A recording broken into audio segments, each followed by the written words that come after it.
Hi everyone, welcome back to the video. In इस video में हम लोग बहुत ही ज़्यादा इंपॉर्टेंट टॉपिक को डिस्कस करने वाले हैं, विच इज़ अबाउट कम्युनिज्म। ये यूपीएससी का बेसिकली टॉपिक है। एंड अगर आप किसी भी कॉम्पिटिटिव एग्ज़ाम की तैयारी कर रहे हैं लाइक यूपीएससी बीपीएससी, सो ये टॉपिक डेफिनेटली आपके लिए ही है। So let's start the video and yes, go through it. देखिए, कम्युनिज्म जो है ये 19th सेंचुरी में स्टार्ट हुआ था। इसमें यूटोपियन फाउंड कम्युनिटीज़, इसमें अलग अलग कम्युनिटीज़ फाउंड की गई थी। इसने रिलीजियस को और ज़्यादा रैशनल और फिलेंथ्रोपिक बना दिया था।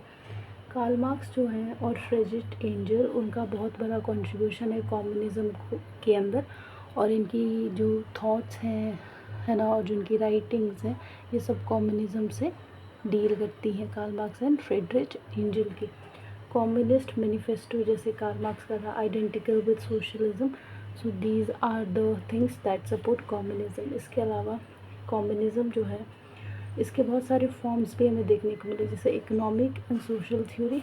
और इसमें private ownership of land and capital को एबॉलिश किया जाता है। मतलब कम्युनिज्म सपोर्ट करता है कि जो भी फ़ायदा हो, जैसे कैपिटलिज्म में क्या होता है कि जो प्राइवेट इंडिविजुअल इन्वेस्ट करता है वो सारा प्रॉफिट, सारा वेल्थ प्राइवेट इंडिविजुअल को ही जाता है। वेयर कम्युनिज्म कम्युनिटी से ही वर्क रिलेट करता है। सो यहाँ पे जो भी फ़ायदा होगा, यहाँ पे प्राइवेट ओनरशिप ऑफ लैंड को मना किया जाता है और सपोर्ट किया जाता है पब्लिक ओनरशिप, मतलब गवर्नमेंट के हाथ में हो सब कुछ और हर इंसान में उतना ही बटे।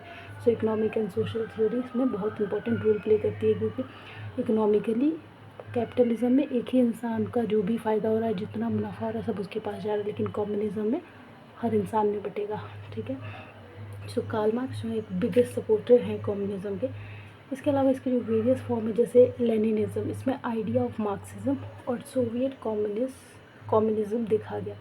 मतलब मार्क्स के भी आइडियाज़ इसके अंदर यूज़ किए गए, और सोवियत कम्युनिज्म, रशिया का जो कम्युनिज्म है, वहाँ पे जो जिस टाइप का कम्युनिस्ट गवर्नमेंट चलती है, वैसा आइडिया लेनिनिज्म में देखा गया।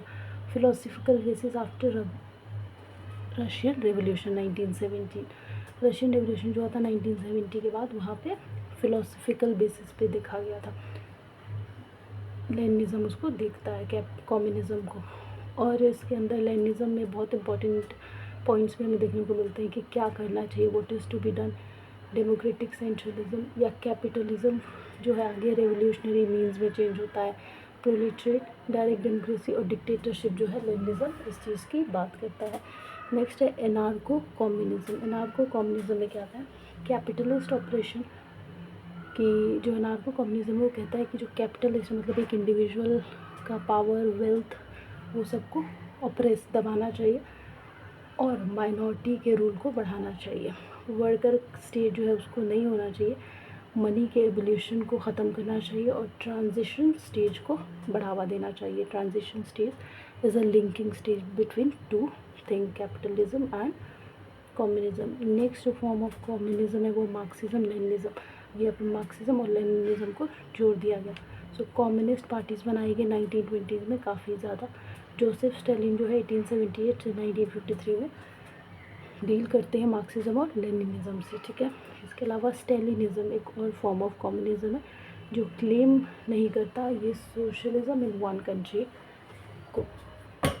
ब्यूरोक्रेट्स सप्रेस करते हैं काउंटर रिवोल्यूशन को और नेशन इकोनॉमी को। नेक्स्ट जो है वो है आपका लेफ्ट कम्युनिज्म। इसमें मार्क्सिस्ट एंड प्रोलेटेरियन और लेनिनिज्म सारे फॉर्म्स इंक्लूडेड किए गए। इसमें Russian revolution plus Bolshevik method को, रशियन रेवोल्यूशन के साथ बोल्शेविक मेथड को नहीं माना गया। रशियन, इटालियन, जर्मन जो है नेशनलिज्म को बढ़ावा देने लगे।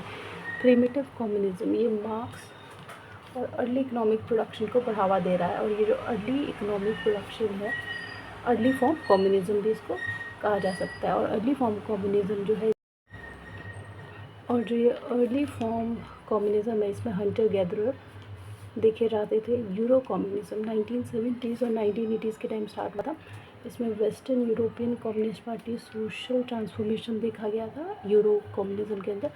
और एक और फॉर्म ऑफ कम्युनिज्म हुआ रिलीजियस, जिसमें हर डिफरेंट रिलीजन को अप्रोच किया गया, जैसे मुस्लिम, क्रिश्चियन, जैन, हिंदू, बुद्धिस्ट, अलग अलग रिलीजन को अलग अलग कम्युनिस्ट वे में देखा गया। कम्युनिज्म जो है कम्युनिटी के बारे में बात करता है, कम्युनिटी को सपोर्ट करता है। So this was about that. इसके अलावा कम्युनिज्म के कुछ क्रिटिसिज्म भी है, नेगेटिव इम्पैक्ट भी है, जैसे कम्युनिस्ट और मार्क्सिस्ट 20th सेंचुरी से चला आ रहा है, और promise of a glorious yet imaginary future, कि मतलब ये जो है कम्युनिज्म वो प्रॉमिस करता है काफ़ी ग्लोरियस होगा, हर इंसान का फ़ायदा होगा, लेकिन ये सिर्फ एक इमेजिनरी फ्यूचर है, ऐसा ज़्यादा इम्प्लीमेंट मतलब साबित नहीं हुआ है, बस बातें ही बनी है।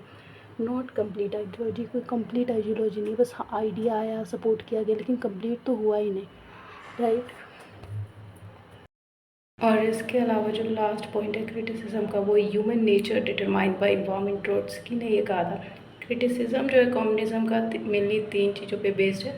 प्रॉमिस किया गया था कि ग्लोरियस फ्यूचर होगा, पर ये इमेजिनरी लगता है, कंप्लीट नहीं है आइडियोलॉजी, और ह्यूमन नेचर जो है डिटरमाइंड बाय इन्वायरमेंट। इम्पैक्ट जो है कुछ पड़ा है कम्युनिज्म का, जैसे classless society, means of production सब में बटेगा, और जो मेन इम्पैक्ट है कम्युनिज्म का वो है classless society, means of production बढ़ाना ताकि सबको मिल सके इक्वल रिसोर्सेज, इकोनॉमिक इक्वालिटी करना। कैपिटलिज्म में इकोनॉमिक इनइक्वालिटी होती है, मतलब जो प्रॉफिट होता है सिर्फ किसको मिलता है, एक इंडिविजुअल को जिसने इन्वेस्ट किया हो, लेकिन इसमें कम्युनिज्म के अंदर इकोनॉमिक इक्वालिटी सब में उसकी नीड के हिसाब से बटेगा, ऐसा किया जाएगा। सेंट्रलाइज्ड होगा, जाहिर सी बात है कैपिटलिज्म में पूरा एक इंडिविजुअल जिसका है पैसा उसको मिल रहा है, लेकिन ये सेंट्रलाइज गवर्नमेंट के हाथ में होगा, सो पूरे पब्लिक ओनरशिप होगी इस पर।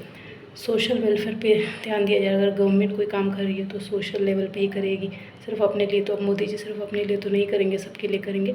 सो कम्युनिज्म सोशल वेलफेयर पे ध्यान देता है। पॉलिटिकली भी पॉलिटिकल होगा इसके अंदर, क्योंकि गवर्नमेंट इन्वॉल्व है, तो हम अपनी पार्टी वगैरह चुन सकते हैं, गवर्नमेंट चुन सकते हैं। लास्ट जो इम्पैक्ट है कम्युनिज्म को है collectivism and social mobilisation. Sensible सी बात है, अगर सेंट्रलाइज हो गया, सोशल वेलफेयर हो रहा है, कम्युनिटी की बात हो रही है, तो कलेक्टिवली सबका एक साथ एक समान विकास होगा। So it was all about communism. I hope आपको समझ में होगा, अच्छा लगेगा तो शेयर कीजिएगा। Thank you.